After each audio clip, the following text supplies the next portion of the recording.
intervenants pour qu'ils puissent démontrer à la face du monde, secteur par secteur, les réalisations de Félix Antoine Tshisekedi, notre maillot jaune aux élections de 2023 pour un second mandat.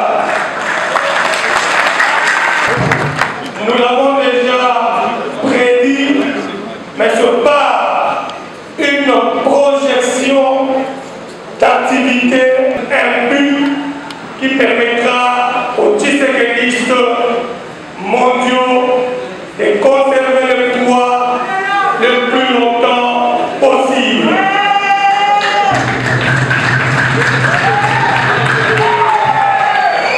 Dit-on par les politiques, on ne joue pas avec le pouvoir. Quand vous l'avez, il faut les conserver. Et quand vous les perdez, vous ne savez pas quand est-ce que vous les récupérez encore.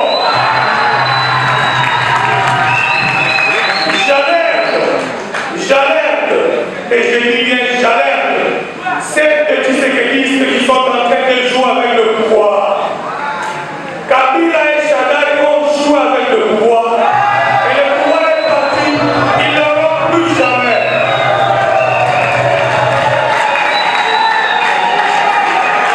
Et si nous voulons le suivre dans les jeux, de ne pas soutenir le président de la République dans les initiatives qui vont amener notre population à l'aimer, à vendre les marchandises qui s'appellent réalisation et bilan positif du chef de l'État, nous risquerons d'être comme des kabilistes. Et nos intervenants doivent être aussi très rapides pour permettre à ce que notre programme va un peu très rapidement. J'invite la ministre Rose Boyata de prendre la parole du haut de notre tribune. Qui est le peuple d'abord, la vision de père fondateur de l'UDPS, la vision de notre parti, ce fil conducteur signifie le peuple est au centre de la préoccupation des dirigeants, ce qui était le contraire de ce qu'on a connu pendant plusieurs décennies dans notre pays. Ce fil conducteur amène à 3 axes de la vision du président. Premier axe, la construction d'un État fort. Deuxième axe, un État prospère. Et le troisième axe, un État solidaire. Dans la construction d'un État fort, pour le président de la République, il s'agissait d'instaurer un État de droit, de créer une armée nationale et républicaine, et maintenir en place une administration performante.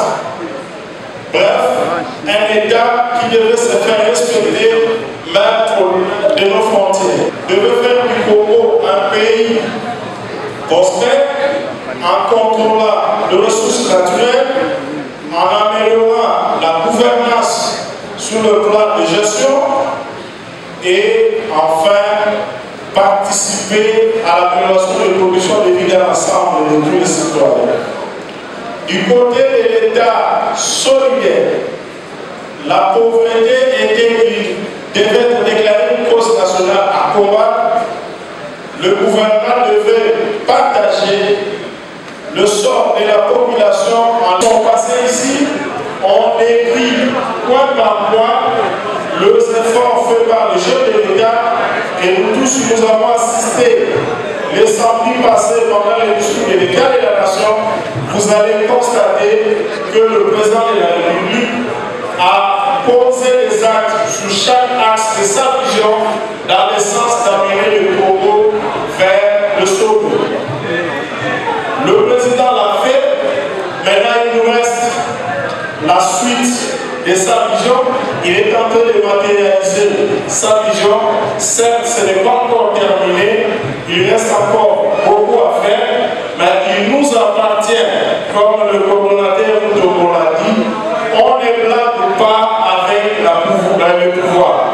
Donc nous tous, membres de partis politiques de la mouvance Tshisekedi, à travers ces congrès, nous devons tirer un enseignement, c'est-à-dire s'organiser dans l'unité et la cohésion pour la conservation du pouvoir en 2023. De liberté, de fraternité, de solidarité, de justice, de paix et de travail. Voilà les sortes de valeurs républicaines que nous devons poursuivre. Animés par notre volonté commune de bâtir au cœur de l'Afrique un état de droit et une nation puissante et prospère, fondée sur une véritable démocratie politique, économique, sociale et culturelle. Vous voyez encore dans la vision du chef de l'État, on revient sur le même élément. Considérant que l'injustice avec ses corollaires, on cite l'impunité, les népotismes, les régionalismes, les tribalismes, les clanismes et les clientélismes, par leurs multiples vicissitudes, sont à l'origine de l'inversion générale des valeurs et de la ruine du pays. C'est ici que notre mentor, Papa Étienne Tshisekedi, nous avait toujours rappelé le changement de mentalité qui était le principe phare si nous voulons voir le Congo aller de l'avant. Le président a posé beaucoup des actes, on a énuméré. Moi je vais faire un petit commentaire sur un acte fondamental qui est la gratuité de l'enseignement. La gratuité de l'enseignement, pourquoi cette mesure phare?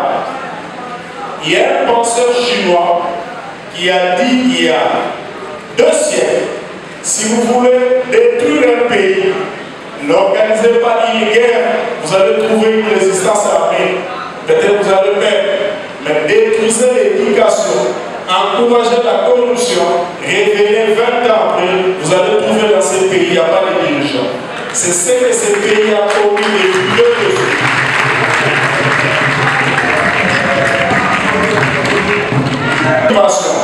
Et au jour d'aujourd'hui, la gratuité a sorti 5 millions d'enfants en âge de scolarité de la rue jusqu'à l'école. Imaginez un seul instant, si la gratuité devait échouer, nous aurons plus de 5 millions de Burundais comme source de sécurité. Raison pour laquelle j'ai joint ma voix à tous mes prédécesseurs, soutien pour la réélection de Fatou Mentor en 2023. Je vous remercie.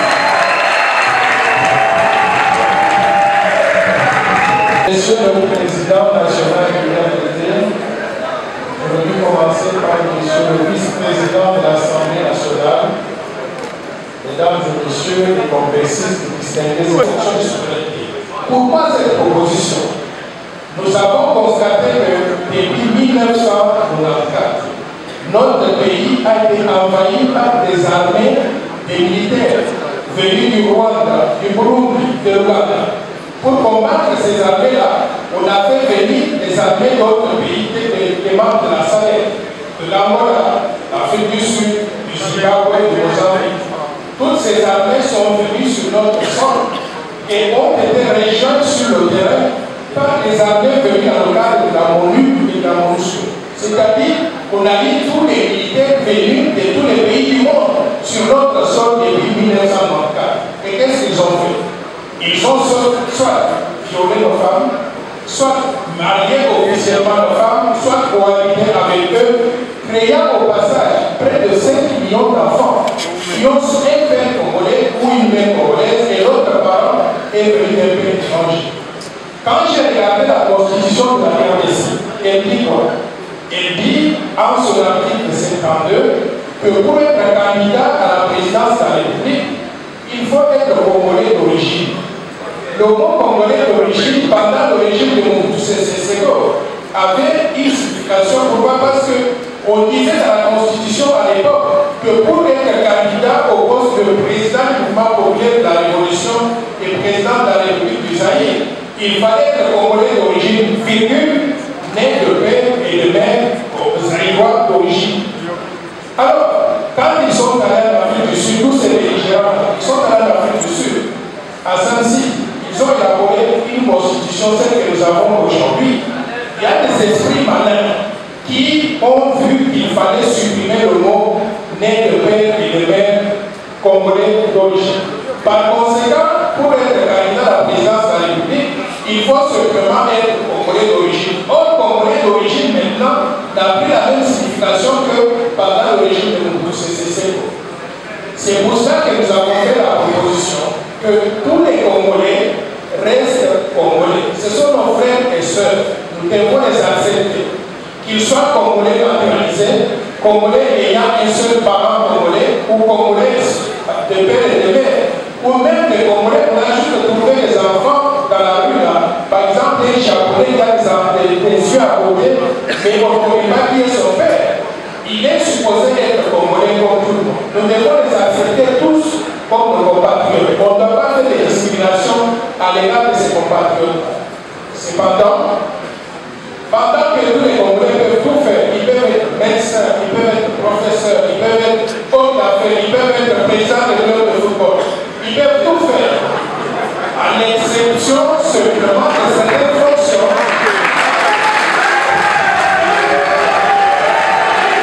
Aux gens dont nous sommes sûrs de la loyauté à 100% à l'égard de la terrorisme. C'est-à-dire quoi? C'est-à-dire que, imaginez par exemple aujourd'hui que nous ayons un chef d'État dont le père est congolais et la mère est rwandaise. Et nous sommes en conflit avec le Rwanda.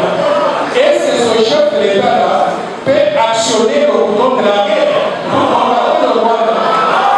Il ne peut pas le faire. Pourquoi? Parce que moralement, c'est le pays des saisons de maternelle. Il ne peut pas s'en prendre la saison de maternelle. D'où il sera dans une situation de conflit d'intérêts, de décider en faveur du Congo ou en faveur du Rwanda. Et pour éviter ça, nous avons dit que ce Congolais-là, il peut être médecin, parce qu'il ne va pas prendre des décisions qui vont mettre en danger la souveraineté du pays. Mais il ne peut pas être président de la République pour ces raisons. Alors, nous avons élaboré un certain nombre de postes à la disposition de n'importe qui ne peut pas justifier la loyauté à 100% l'égard de la RDC. Quels sont ces postes-là?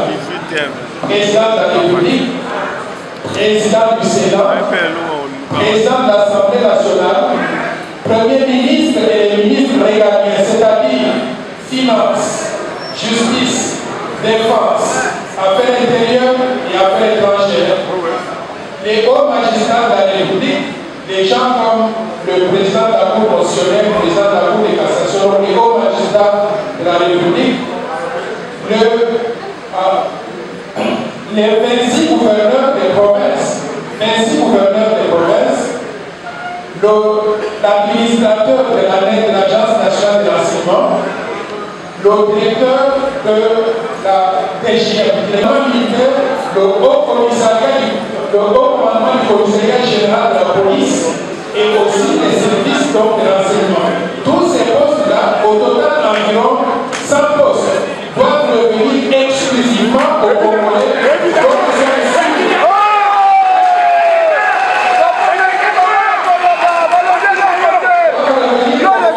Nous sommes sûrs de la loyauté à 100% à l'égard de la RDC. Cela ne veut pas dire que parmi eux, on ne peut pas trouver des traits. Il y en aura toujours. Mais quand on les attrape, on les amène devant la loi de la justice et ils seront punis d'après d'autres lois. Donc voilà le premier volet de la proposition de loi que nous avons sur la table. Il y a un deuxième volet aussi de cette loi-là. Le deuxième volet se trouve dans l'article 10 de la Constitution. Il dit quoi? Que la nationalité congolaise est une et exclusive. Moi, j'ai le cas étranger et j'ai vu beaucoup de nos compatriotes se trouver dans des situations où ils ne voulaient pas renoncer à la nationalité congolaise. Mais ils étaient obligés, pour trouver du travail dans les pays de résidence, d'avoir soit la carte de résidence permanente aux États-Unis, c'est qui est mon cas, ou bien aussi d'avoir carrément la nationalité du pays de résidence, la nationalité française, belge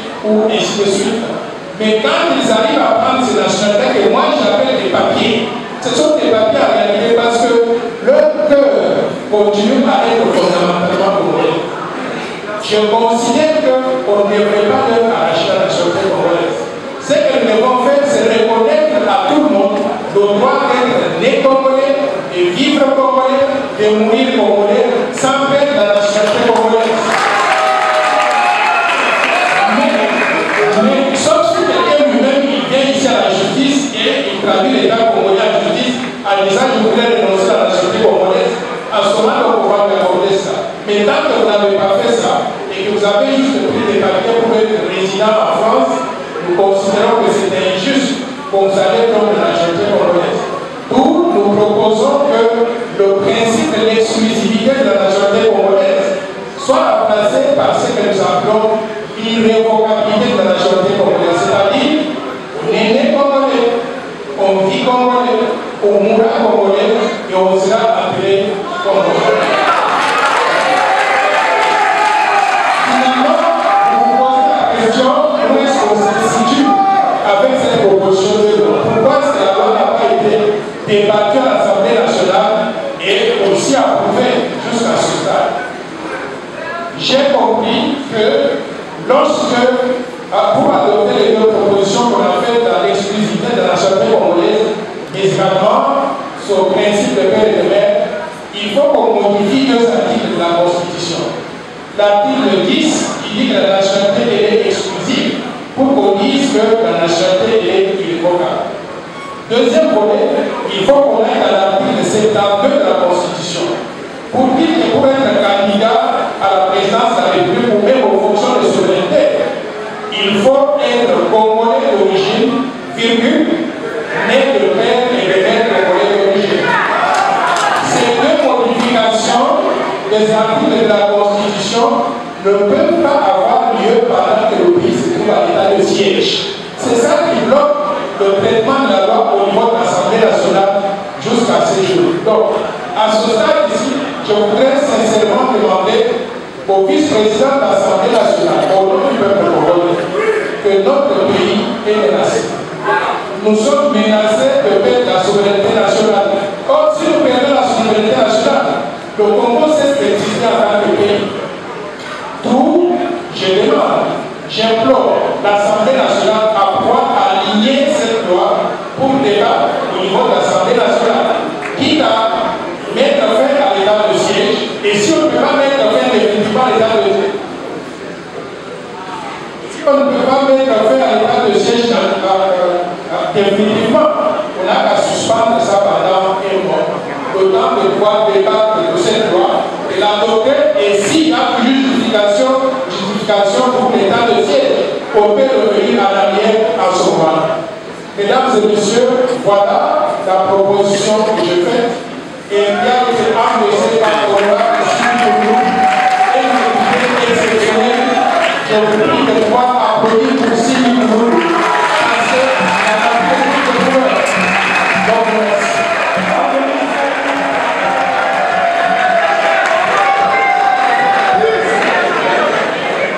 Je suis président d'un nouveau parti politique appelé la Force du Changement, FDC en sigle.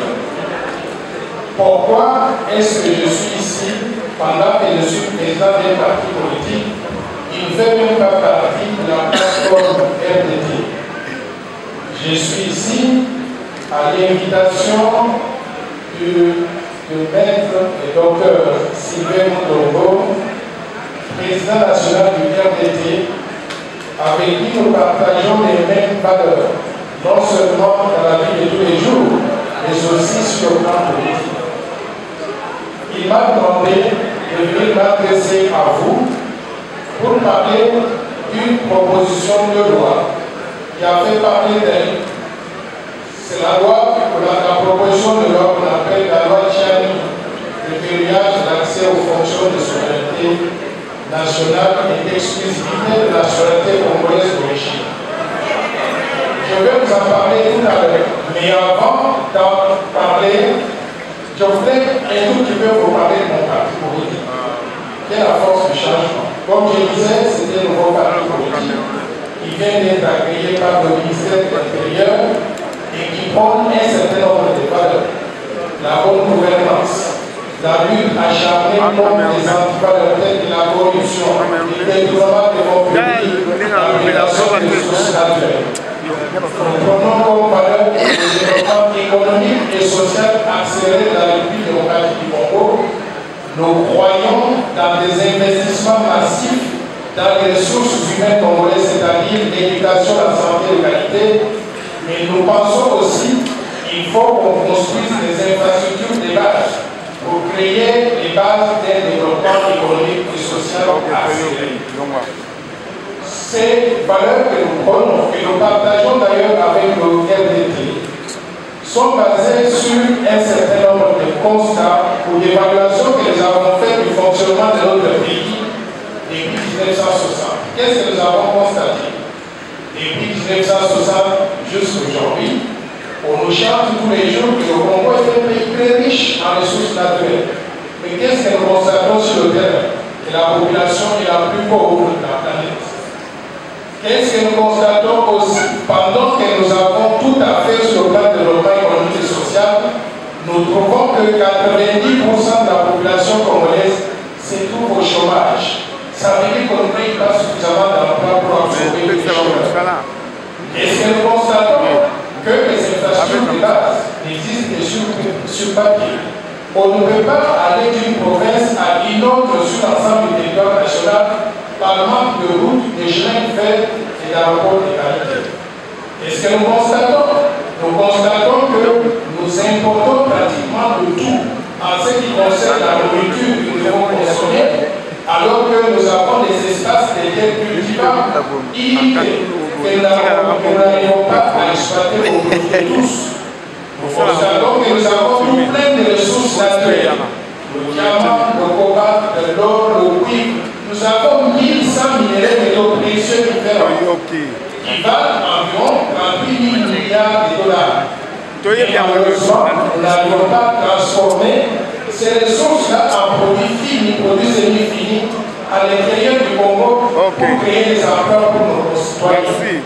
Partant de ce constat, nous nous sommes dit, ça ne peut pas durer comme ça. Si nous arrivons à mettre l'homme qu'il faut à la place qu'il faut, nous pouvons créer un développement économique et social accéléré de notre pays qui va littéralement créer des emplois et des opportunités pour tout le peuple congolais. En réalité, si nous faisons ça et que nous accompagnons ça d'un certain nombre de mesures d'encadrement, telles que mettre en place un système de salaire minimum garanti qui permet à toute personne qui travaille de gagner son salaire et de supporter sa famille convenablement, je pense que nous avons contribué fondamentalement à améliorer les standards de vie de tous nos citoyens. C'est ça qui nous a amené à créer ce parti politique, la force du changement. Un secrétaire général adjoint de l'UDPS. Nous invitons du haut de notre tribune le docteur Bruno Mitterrand, chef de la maison, pour son discours et son exposé. Mesdames et messieurs, bon après-midi. RDT toujours. RDT toujours. RDT toujours.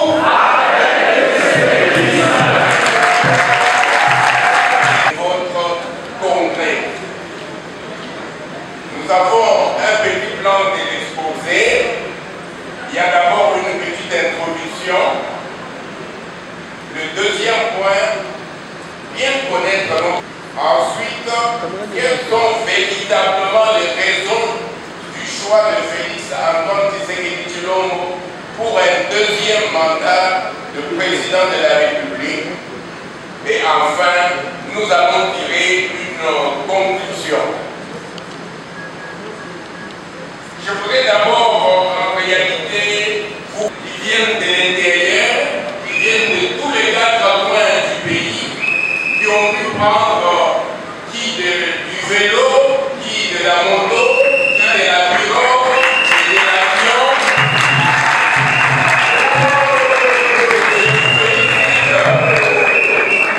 Je vous félicite grandement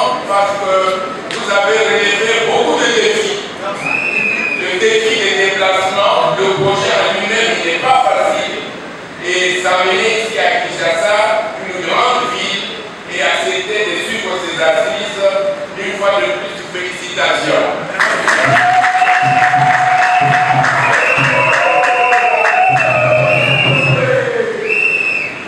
Je voudrais également vous encourager, vous tous, pour le fait que vous voulez mettre en place des très bonnes stratégies pour pouvoir accorder une majorité confortable au chef de l'État. Vous savez, et j'ai beaucoup félicité votre plateforme, vous avez conçu un plan stratégique. Et il y a très peu d'organisations politiques qui mettent sur pied ce qu'on appelle un plan stratégique. C'est un outil très important. Le chef de l'État n'a pas besoin d'amateurisme. Le chef d'État n'a pas de gens qui font des choses au hasard. Fondé de la révolution. Ce mot, en fait, renferme deux sens, à savoir de manière satisfaisante ou encore de manière conforme à la raison et à la morale.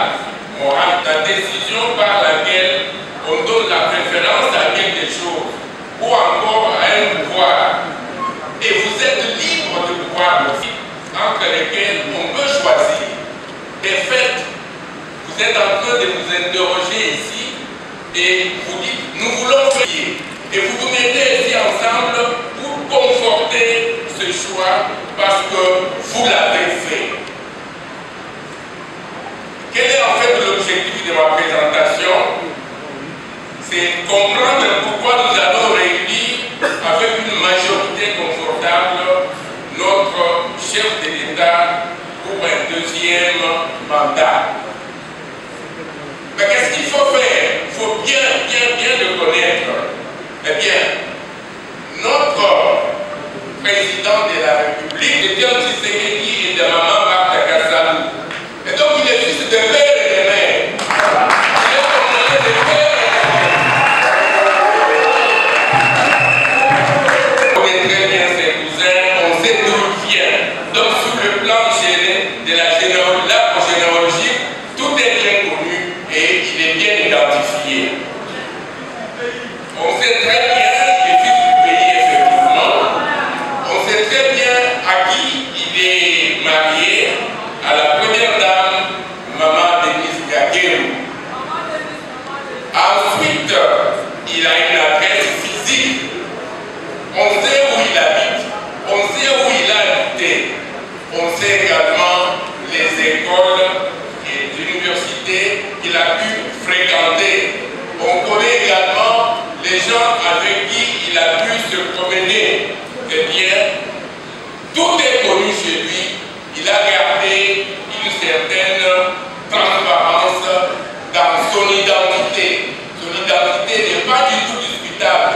Personne ne va dire son père est tout, sa mère est tout. Eh bien, c'est très clair. Et sur le plan politique, lui-même, il est fils politique d'Étienne Tshisekedi Wamulumba. Qui ne connaît pas Étienne Tshisekedi Wamulumba dans ce pays, dans cette Afrique et dans ce monde? Celui qui ne le connaît pas, qui lève la main. Zéro. Tout le monde le connaît. Merci beaucoup.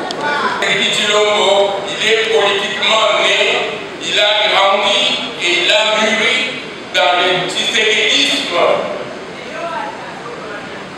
Il a grandi dans le tshisekédisme et comme vous êtes sur la voie du tshisekédisme. Il est le continuateur du combat politique de son papa. Il veut matérialiser la démocratie et l'état de droit dans notre pays. Pendant un certain nombre d'années, vous le savez, tous se sont battus pour défendre des valeurs démocratiques.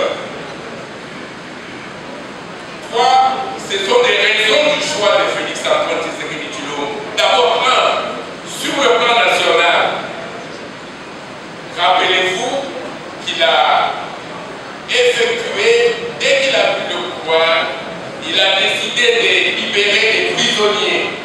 Tout le monde le sait, parce que c'est une question de justice. Et il se bat pour la justice. Il a donné le chemin ouvert pour que les exilés de conscience qui étaient dans la diaspora, eh bien, qu'ils retournent au pays, qu'ils viennent construire notre pays avec tous les autres citoyens. Il a été judiciaire pour renforcer le Congrès. Il s'est beaucoup étendu sur ces réformes, notamment avec les 5000 magistrats et tout ce qui est en train de se faire dans le cadre de la corruption et le détournement de deniers publics. Il a fait son cheval de bataille. Il a été signalé ici, et tout le monde le sait, à travers tout.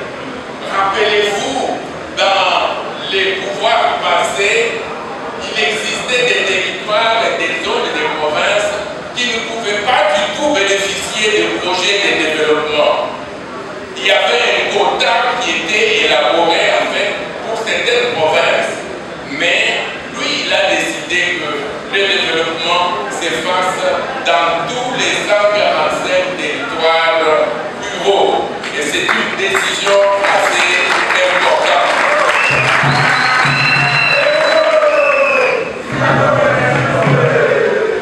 Le chef de l'État a demandé en fait et insiste beaucoup sur le respect des valeurs fondamentales de la démocratie. Aujourd'hui, les gens peuvent s'exprimer librement. Ça, vous le savez. Il y en a même qui vont jusqu'à appeler le chef de l'État M. Chilombo. Vous avez déjà entendu parler de ça. Nulle part au monde on se permet cela, mais il dit on est libre, on est en démocratie. Également, il y a la manifestation. Les manifestations publiques sont beaucoup plus autorisées qu'avant. Le chef de l'État laisse faire.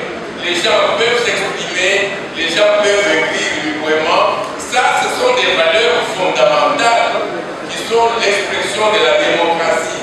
Et cela contribue certainement à la dignité, à l'épanouissement de la personne humaine et contribue à la construction d'un état de droit à une bonne démocratie. Il y a également ce qui a été dit par mes prédécesseurs, mais je dirais très rapidement, le programme de couverture santé universelle dont vous connaissez pratiquement les grandes lignes, des travaux de construction et de réhabilitation des infrastructures routières et aéroportuaires, ce sont des chantiers qui sont en cours. Lui-même, le chef des statistiques, avec détail, il a parlé, si vous avez bien suivi, à moyenne, on est à 80%. Il y a également l'empérie financière, c'est-à-dire l'amélioration de la mobilisation des rêves, a bien donné les chiffres hier. Il y a le budget national annuel qui passe de 4 à 15 milliards. Et ce matin, j'ai suivi que le Sénat veut qu'on monte à 16 milliards de dollars et non 15 milliards.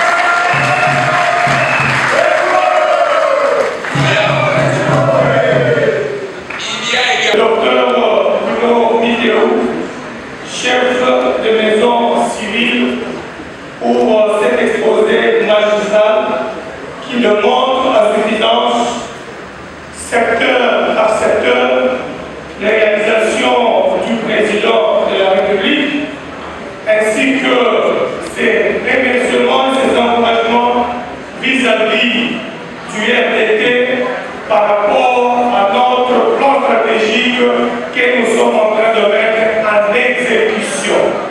Toutes les activités que l'RDT est en train d'organiser riment avec le plan stratégique lié à la conservation du pouvoir, à sa pérennisation et aussi à la réélection de Félix Tshisekedi-Tshilombo comme président. Nous voudrions encore, au nom de mon bureau, remercier le président William Mikeou, chef de maison civile du chef de l'État, pour sa grande contribution au RDT afin que ces assises se tiennent. Papa Bruno, toute notre reconnaissance pour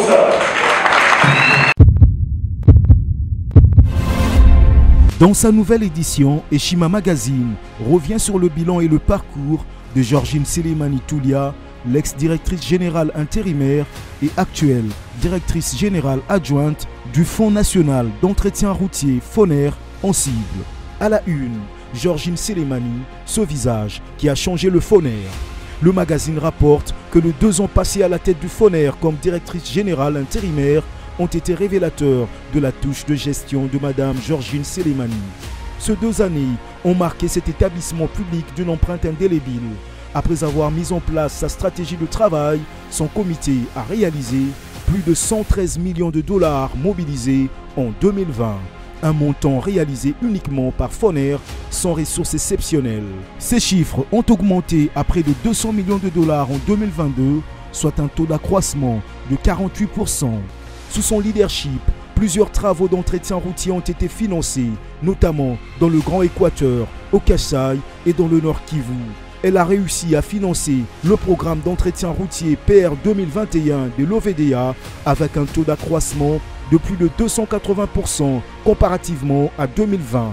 Grâce à son concours, le logiciel douanier Sidonia World de la DGDA a été installé pour le suivi en temps réel des perceptions de la redevance FONER, ce qui a permis de faire bondir les chiffres de recettes dans cet établissement public. À lire également son interview exclusive accordée à Eshima Magazine. Autre titre à découvrir, DGI, les contribuables relevant de la DGE et CDI Kinshasa, appelés à régulariser leurs comptes courants fiscaux. Élection 2023, Denis Kadima lance le challenge CENI pour les élections générales le 20 décembre 2023. Agression de la RDC par le Rwanda, l'appel à la mobilisation de Tshisekedi trouve un écho favorable. Découvrez également un entretien exclusif avec le DG de l'OVD, Victor Toumba, sur ces 2 années de gestion de cet établissement, mais aussi un dossier sur les infrastructures de 5 chantiers de la République au projet Tshilejelo. Eshima Magazine, un nouveau standard d'information.